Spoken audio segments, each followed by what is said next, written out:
Bienvenidos a esta presentación, la presentación de uno de nuestros más grandes autores y creo yo que este es un libro muy extraordinario por muchas razones que vamos a conversar. Ana Mari Gomis, que es escritora, es profesora de la facultad, colega mía, amigos y también conocedora de la obra de Carlos Fuentes, amiga también de Silvia Lemus, la viuda de Carlos.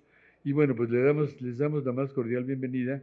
Y entre Ana Mari y yo acordamos que tal vez lo más ameno y lo más práctico sería que estableciéramos una conversación.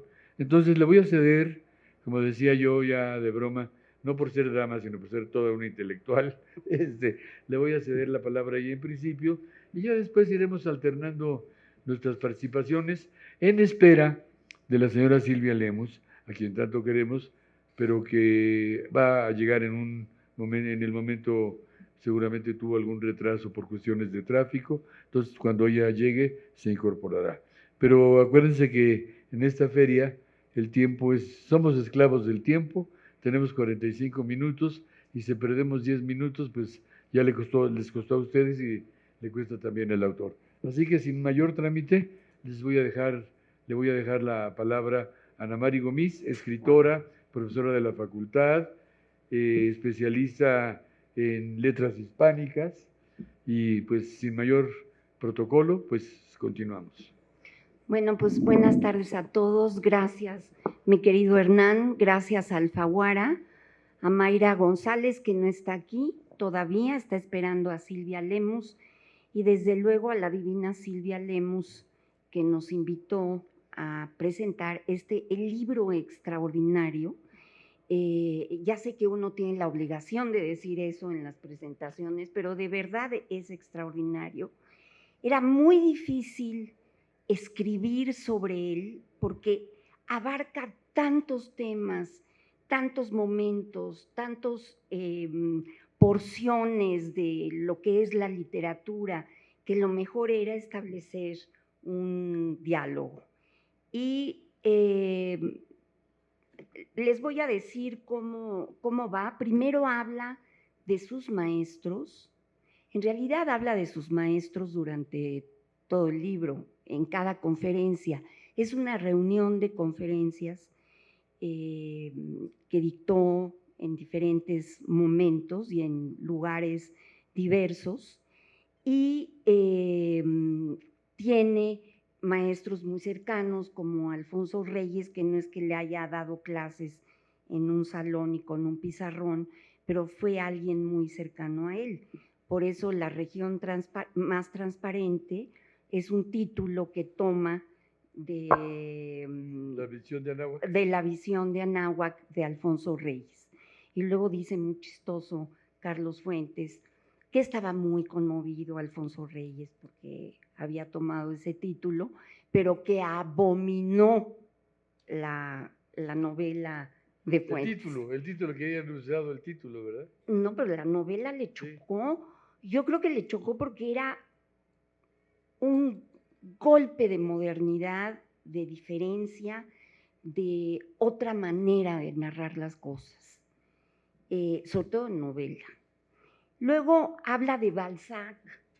Bueno, habla de muchos personajes que fueron sus maestros, pero habla de Balzac como el gran escritor francés perfecto del realismo del siglo XIX, que hace muy acabados a los personajes y lo que a él le implica. De William Faulkner, a quien le rinde total pleitesía. Y sí, ¿no? No, pero por supuesto. Lo que pasa es que a ti y a mí no nos tocó tanto leer a Faulkner por más que lo hayamos leído, no como a él, ¿no? No, bueno, a mí sí me tocó por por la materia que yo imparto, que es letras inglesas, Claro. letras inglesas, pero digo, yo sé que mucha gente no, pero todo el boom leyó a Faulkner. Todo el boom. ¿Por qué? Porque era este escritor del sur de Estados Unidos que hablaba de los pequeños lugares de Estados Unidos, ¿cómo se llama? Nunca lo he sabido pronunciar. Yoknapatawpha. Yoknapatawpha. él se inventa, así como Comala, un lugar que Pequeño es pueblo, este, sí. el pequeño pueblo, y lo que ocurre en ese pequeño pueblo gringo es lo que nos ocurre a los mexicanos en cualquier pequeño pueblo mexicano o a un checo en un pequeño pueblo de la República Checa. Es decir, esas cosas pequeñas se vuelven universales. Luego habla del grande, de Cervantes, del Quijote, y todo el tiempo va y viene sobre el Quijote, que es una maravilla. ¿Qué te parece si ahí empezamos a platicar? Ok. Gracias, Ana Mari. Bueno, no, gracias a ti. Ya decíamos, muy buenas tardes. Yo pienso que este salón debería estar repleto, la verdad sea dicha. Estamos frente a un libro de uno de nuestros autores más grandes, de nuestros autores más grandes. Me extraña, pero les doy la bienvenida a ustedes en el sentido de que afortunados, porque espero que como el cometido de estas presentaciones, ustedes se animen a comprar el libro. Les voy a hacer una muy breve observación. No sé quiénes, veo a mucha gente joven, o sea que difícilmente algunos de ustedes oyeron, o no sé tú y yo si lo hicimos, Ana Mari, escucharon, nos presenciaron alguna conferencia de Carlos Fuentes. Sí. Porque Carlos Fuentes era un espectáculo en sí mismo como conferencista.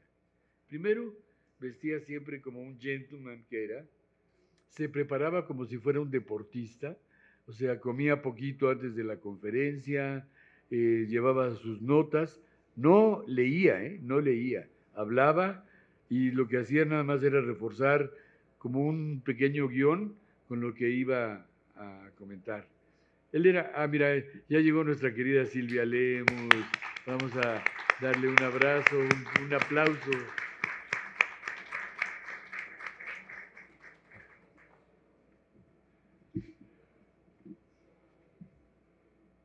Bueno, y además era guapo. Digo, lo digo delante de Silvia porque no estoy mintiendo. Porque era la verdad.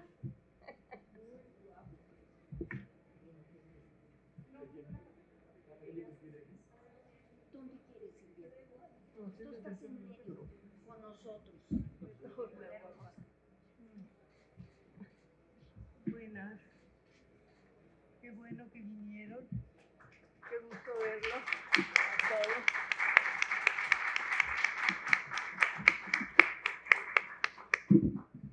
Oh my God.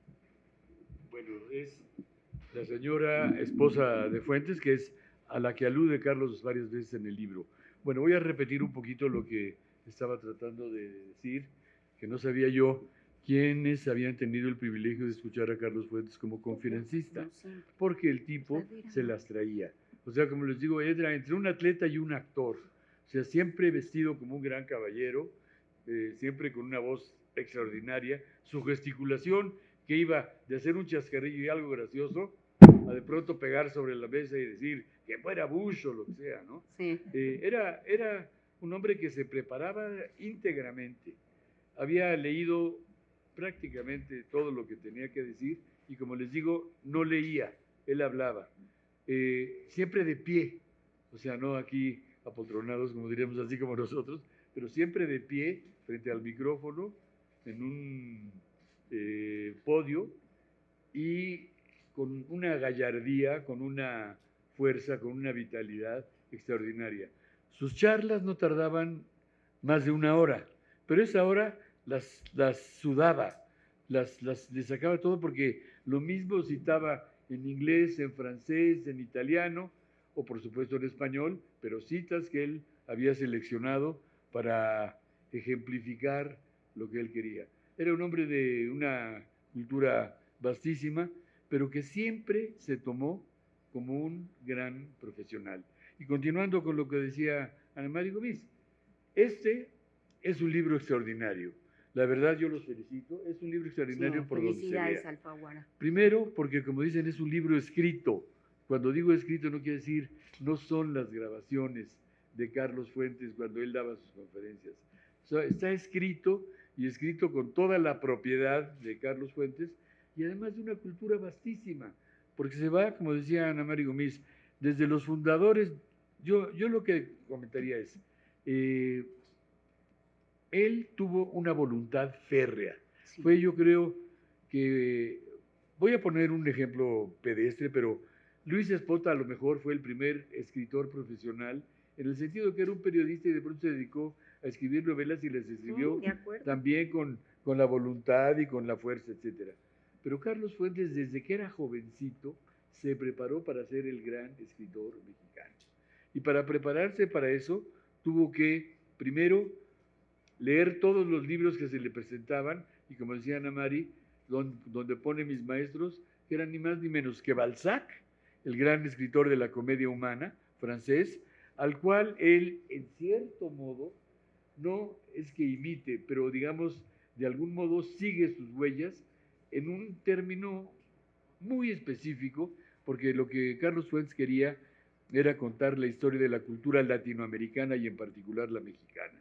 Y cuando hablo de eso, quiero decir que era el hombre que quería, digamos, definir la integración rarísima que tenemos los mexicanos, que decimos no somos ni españoles, ni indios, ni negros, sino somos una conjunción de razas que la gente le llama mestizaje.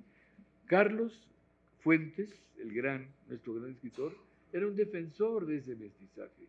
Y gran parte de su obra, la mayor parte de su obra, se concentra precisamente en tratar de elucidar qué es el mexicano, dónde está el alma del mexicano. Bueno, yo aquí cedo y te cedo la otra palabra, luego vamos a pedirle a Silvia que ella nos comente algo, que lea lo que ella quiera, pero habíamos acordado hacer una pequeña conversación para no... ¿Quieres hablar algo antes? Bueno, si tú gustas, yo puedo decir algo así. Yo les voy a decir que la idea de publicar las conferencias de Carlos Fuentes la tuve yo, porque pensé que estas conferencias podían ir más allá del grupo al cual Carlos Fuentes, con esa gallardía que tú has dicho, con esa cultura, con ese contacto que tenía con ustedes, con el público lector, era formidable. A mí siempre me daban un lugar en la primera fila, como ahora está mi amiga, mi querida amiga Aida, esposa de Hernán, y yo estaba escuchando a mi alrededor a las personas que estaban más cerca de mí, claro, cómo lo esperaban con mucha ansia de verlo, porque este hombre, al cual yo veía, cuando yo lo veía dar sus conferencias, yo ya no era su esposa, yo era una lectora más de Carlos Fuentes y estaba esperándolo salir, y cuando salía pues yo me sentía como todos ustedes viendo a un hombre desconocido que me iba a encantar por todo aquello que aportaba al hablar, porque el tono al hablar de Fuentes no era cualquier tono, él era realmente un señor con una voz, con un carisma y con esa cultura y modo de ser, cómo se paraba frente al micrófono y empezaba: señoras y señores, y de ahí él daba una frase capital, una frase que definía muchas cosas, entre otras que les traía un regalo intelectual que a veces era difícil, debo decirlo.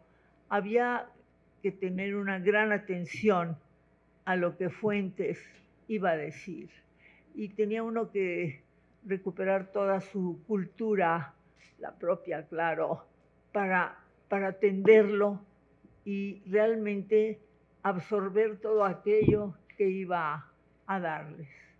Las personas que estaban a mi alrededor, que yo escuchaba, pues estaban diciendo: pues yo lo vi la última vez en el Colegio Nacional, o yo lo vi en la universidad, en la UNAM, o algunos extranjeros quizá pensaban que lo habían visto en Estados Unidos, en universidades como Columbia University en Nueva York, como Penn University en Filadelfia, en Dartmouth College. En fin, puedo seguir y decir muchas cosas al respecto, pero también dio estas conferencias en París, en Londres, Cambridge. en Berlín.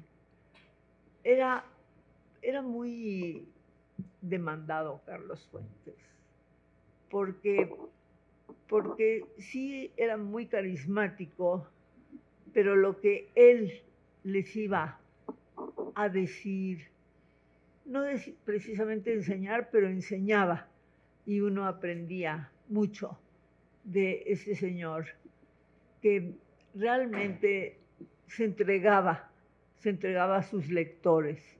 Y dije antes que era difícil algunas veces o por ahí en varias páginas seguidas, pero había que ponerle atención. Él era lo que pedía.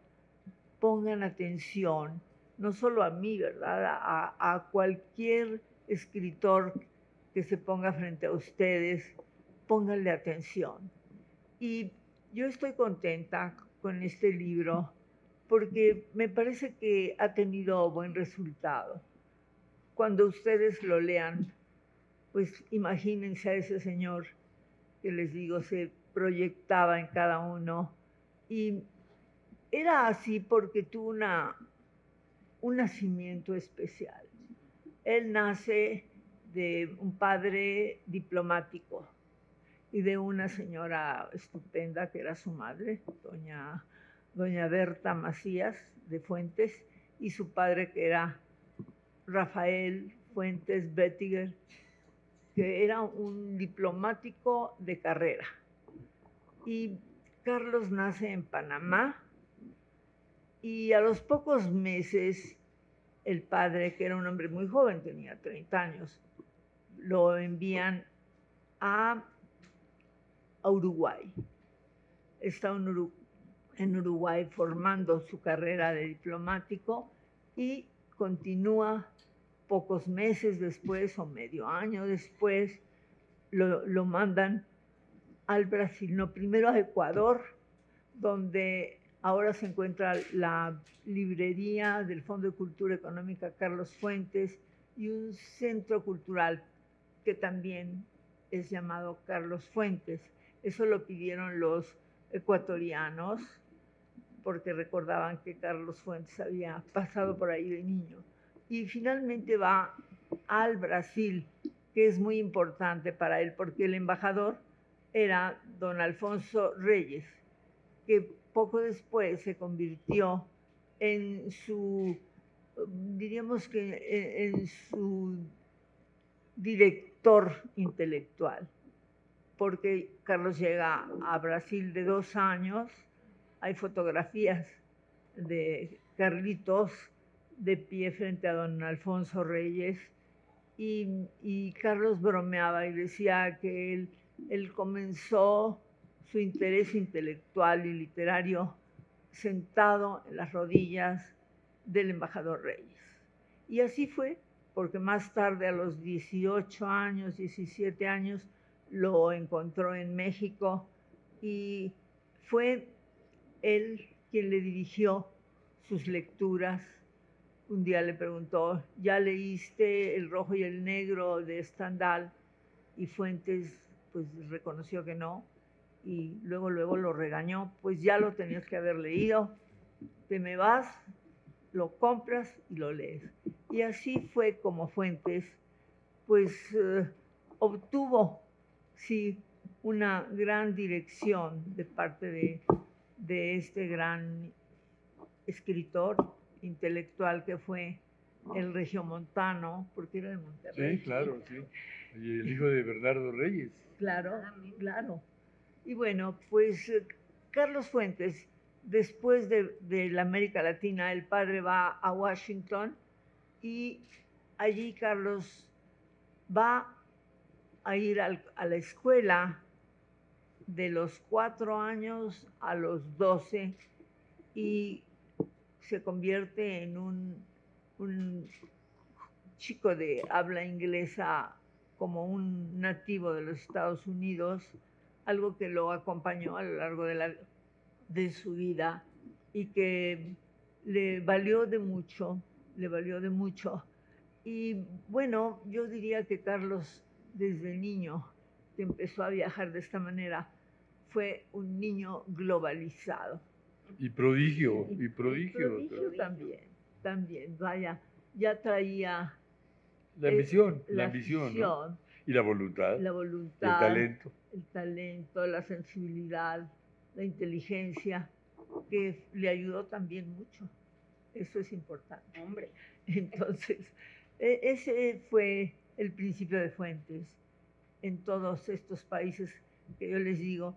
Después de Washington, sale de Washington a los 12 años y el padre va a Chile.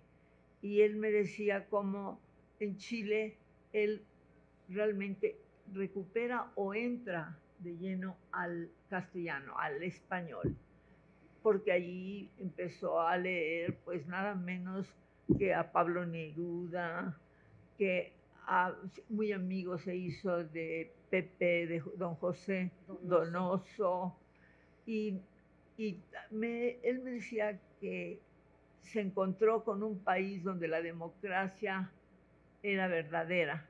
Después fue un golpe fuerte en el 73, en 1973, cuando pues sucede que a Salvador Allende pues le dan un golpe de Estado. Le dan el golpe de Estado. Se dice que lo asesinaron, pero también parece ser que en realidad él se suicida. Él se suicidó.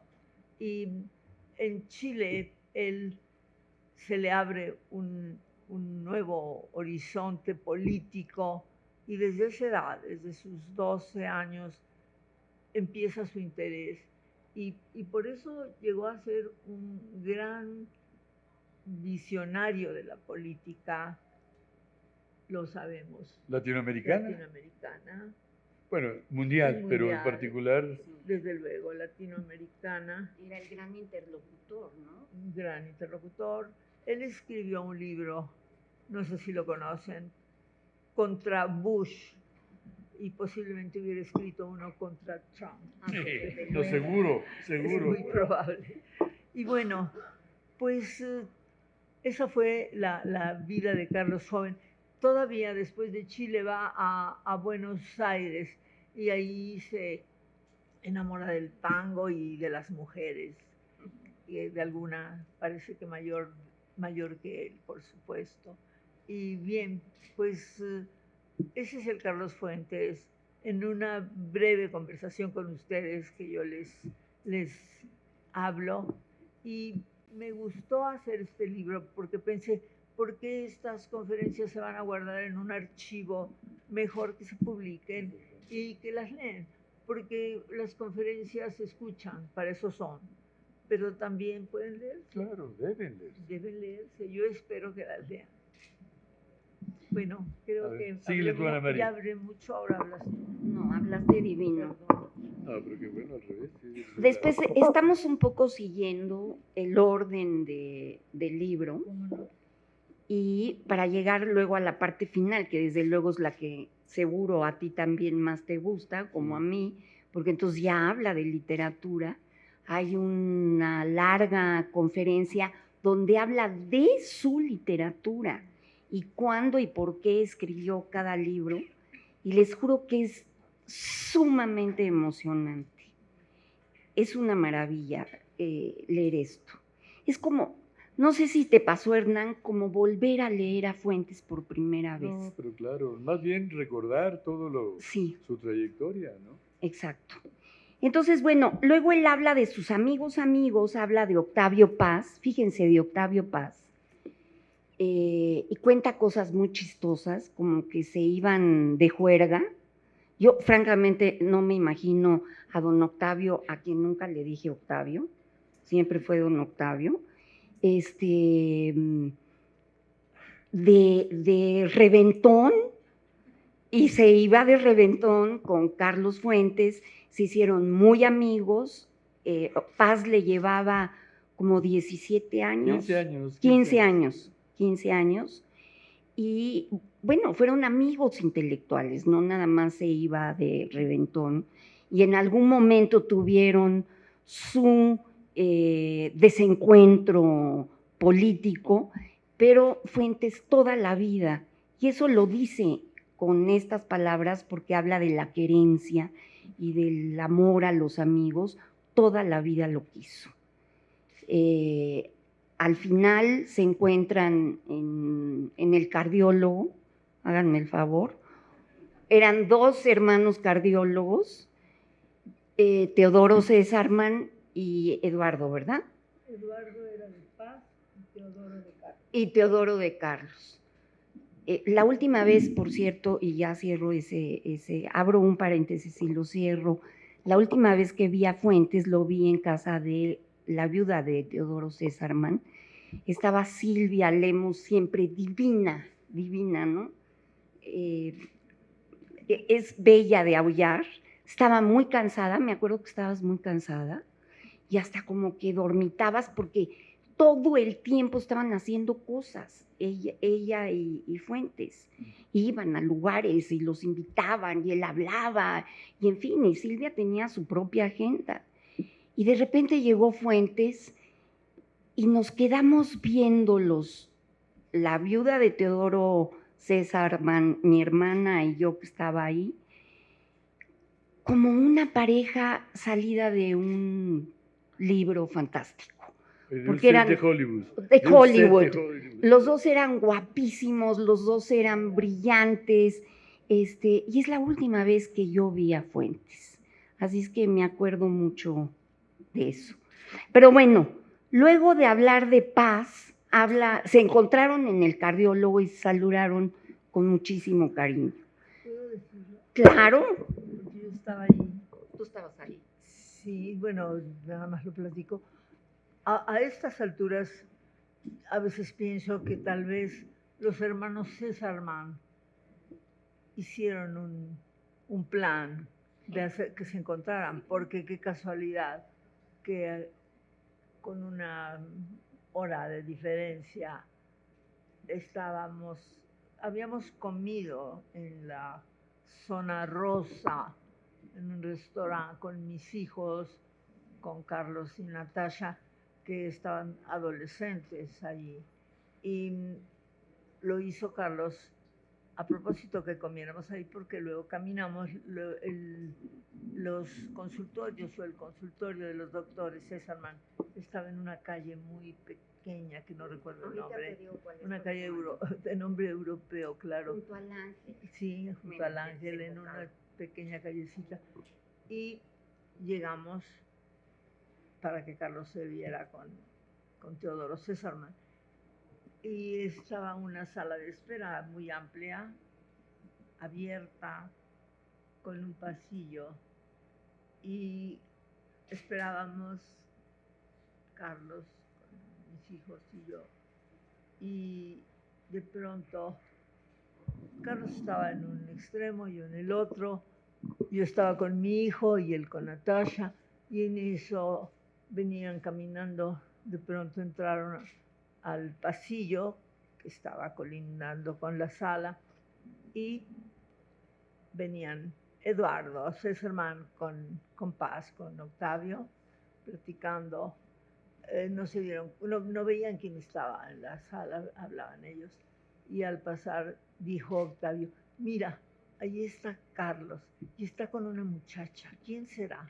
Entonces yo le dije, es Natasha, nuestra hija. Yo caminé, ay, ya, ¿no? Grandes saludos y todo, pero es que mi hija estaba muy bonita. Entonces, pues Octavio le dio curiosidad. El caso es de que allí se saludaron los dos y tuvieron una conversación de sus corazones, porque eran cardiólogos estos doctores, ya murieron. Y hablaron un poco de qué tenía cada uno de ellos. Y dijeron alguna otra cosa y se despidieron muy amables. Octavio se fue con Eduardo a tomar su ascensor y nosotros esperamos a que Fuentes entrara con el doctor Teodoro Sesselman. Pero sí, yo insisto en que qué casualidad que estaban ahí. Oye, yo voy a hacer una pequeña, Sí, por favor, una pequeña aclaración. Perdón. Este ensayo en particular, esta conferencia, está escrita, yo diría, con el corazón de Carlos en la mano. Sí.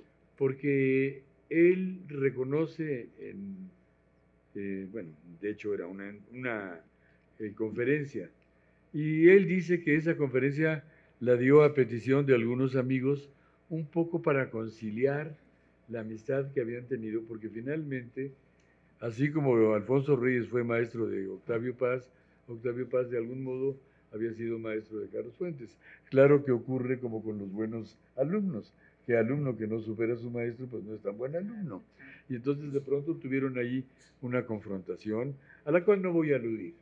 Lo único que quiero decir de este ensayo, que es muy conmovedor, es que Carlos Fuentes tuvo la suficiente nobleza para admitir lo importante que fue Octavio Paz dentro de su vida. Aunque de pronto le lanza unas pullitas ahí, como esta que dice aquí, su poesía, dicen algunos, no es tan alta como su prosa. No lo dice él, dicen algunos.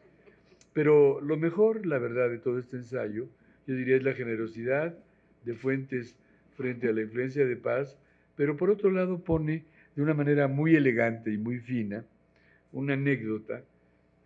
Algunos de ustedes, sé que sabrán cuál es la anécdota que está detrás, en donde dice que muchos años antes, porque los dos contendieron contra el premio Nobel, o sea, los dos eran candidatos naturales para hacer el premio Nobel, y de pronto hubo ahí una grilla, etcétera, y entonces Fuentes comenta aquí una historia que me parece sumamente interesante, que dice, no alude al problema que hubo entre ellos cuando se publicó un artículo en contra de Carlos Fuentes por el editor Octavio Paz. Pero él dice, cuando yo era más joven y un día un joven me puso un artículo demoledor en contra de Octavio Paz, le dijo, no lo publico porque es mi amigo. Le dice, ¿pero eso qué quiere decir? ¿Que hay censura o qué? Dijo, no, hay otros muchos medios, pero yo en mi revista, en la revista que yo dirijo, no voy a publicar algo en contra de mi amigo. Sin que él diga nada, que es como en los buenos cuentos, la inferencia es, yo hice lo que él no hizo en el momento verdaderamente. Bueno, ese es un comentario, pero es un comentario que da idea, digamos, del carácter y de la actitud de ambos, ¿no? Uno prefirió, y era joven, o sea, en ese momento Fuentes pudo haber dicho, pues, ¿sabes qué? Si quieres echarte contra Paz, órale, yo te apoyo.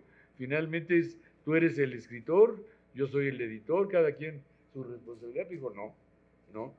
Y después fue exactamente lo contrario. Digo, es un comentario. De todos modos, el ensayo, creo que estaremos de acuerdo, Ana Mari y Silvia, el ensayo es realmente muy generoso, es decir, lo pone como el primero de sus amigos.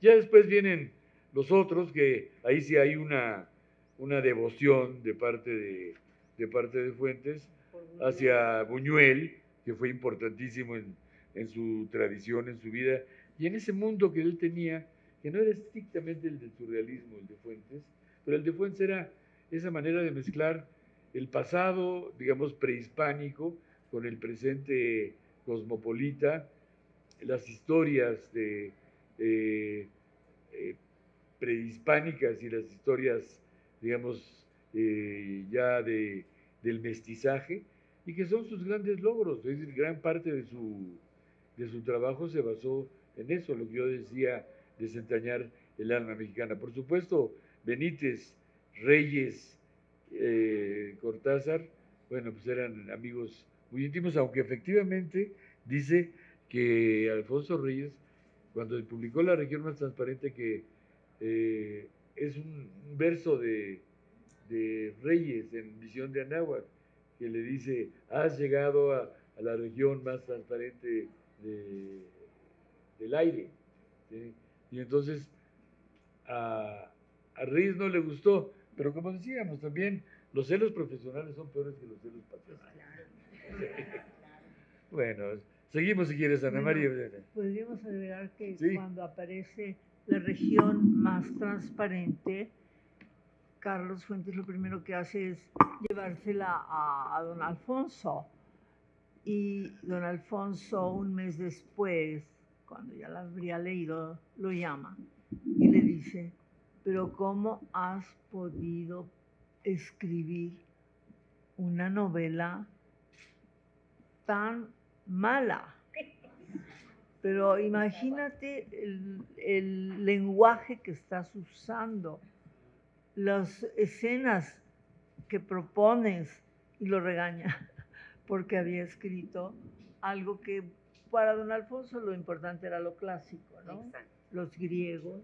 Oye, y sin embargo, Silvia, ya había el rumor creciente de parte de los, digamos, lectores de Fuentes y intelectuales, que él estaba escribiendo lo que finalmente fue. Porque la región más transparente, de algún modo, yo diría, Ana María, si estás de acuerdo, es el inicio del boom latinoamericano. Él se basa en la novela de John Dos Passos, se llama Manhattan Transfer, pero realmente le da un giro.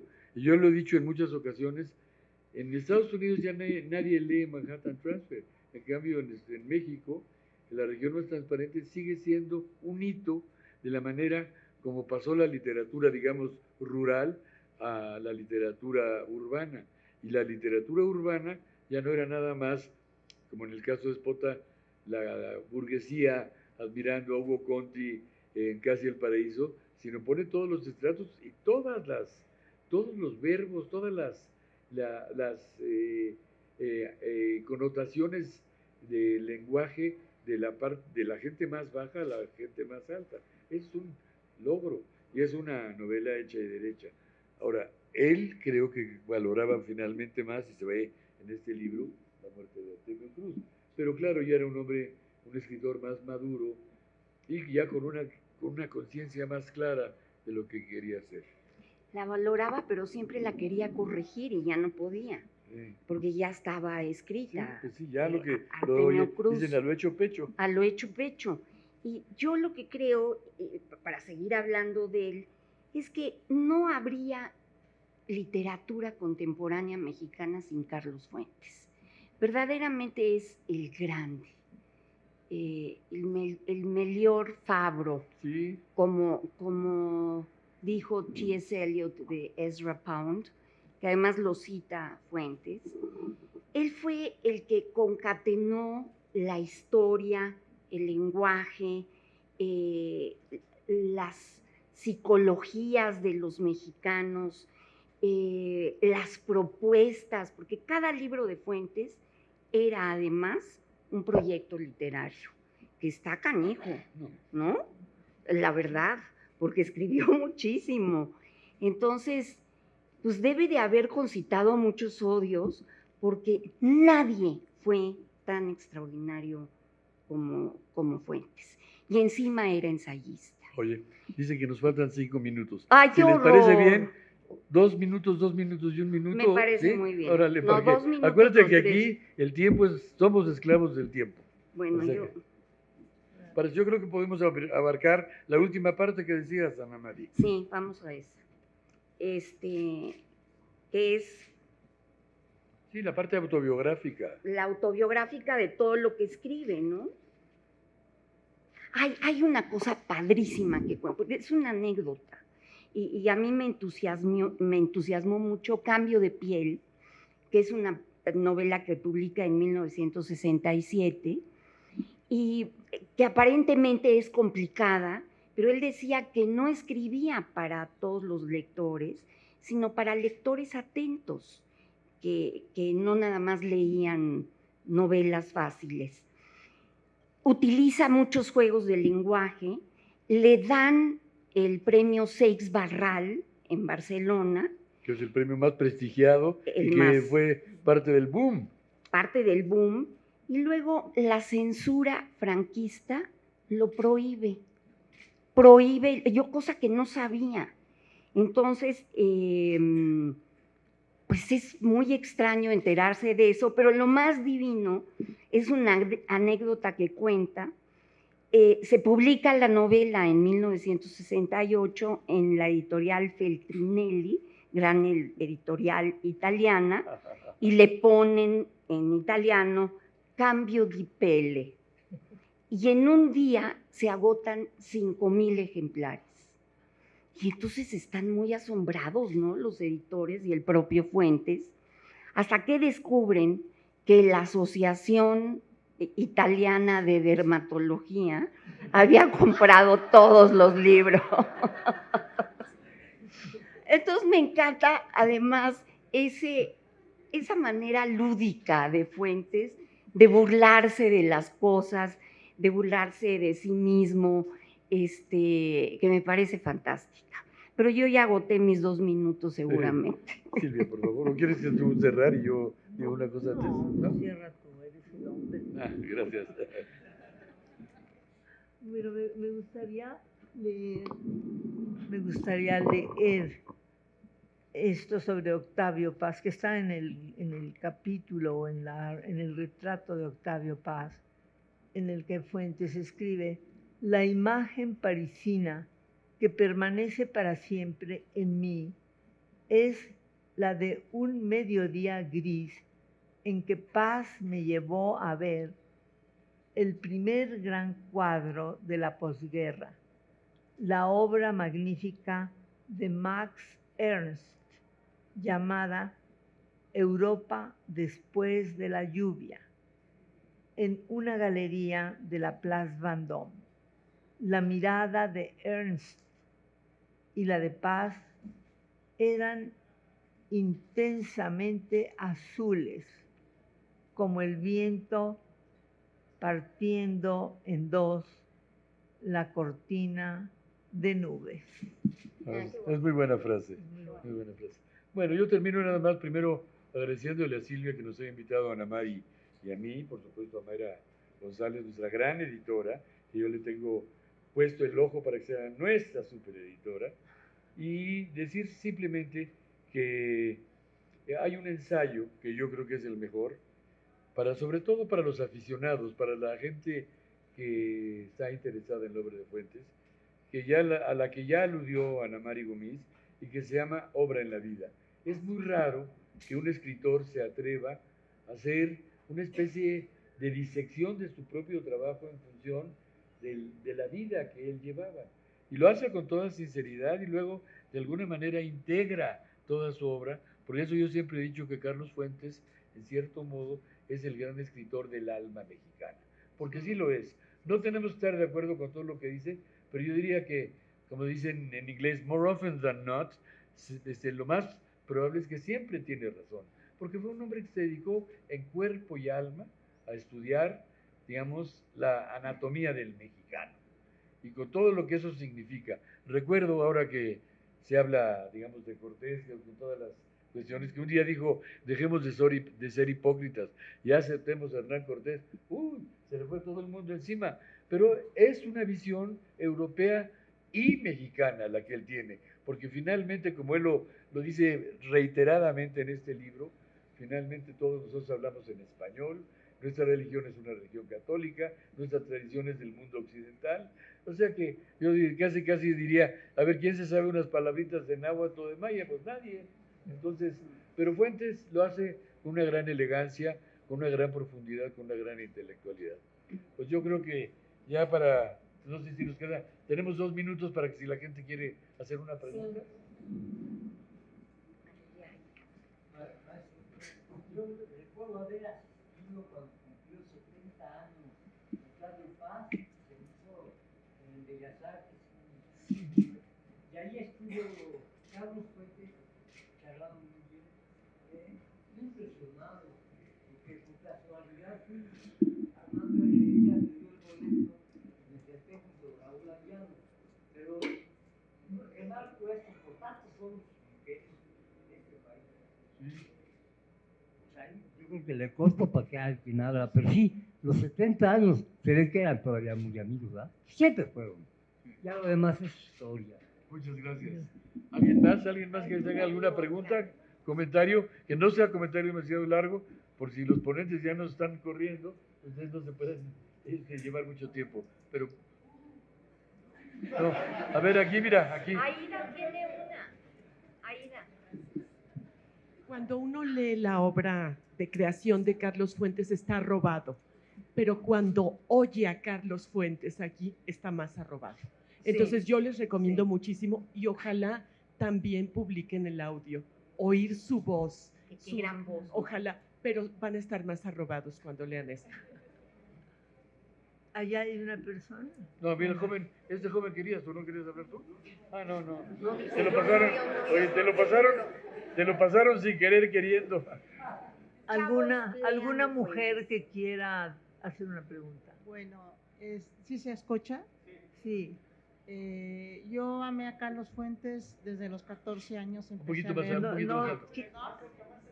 Empecé a leer a Carlos Fuentes a los 14 años, pero la entrevista que me llegó en el alma es la que usted realizó cuando en Tratos y Retratos, que lo entrevista, que siempre que hay un homenaje a él, la vuelve a presentar.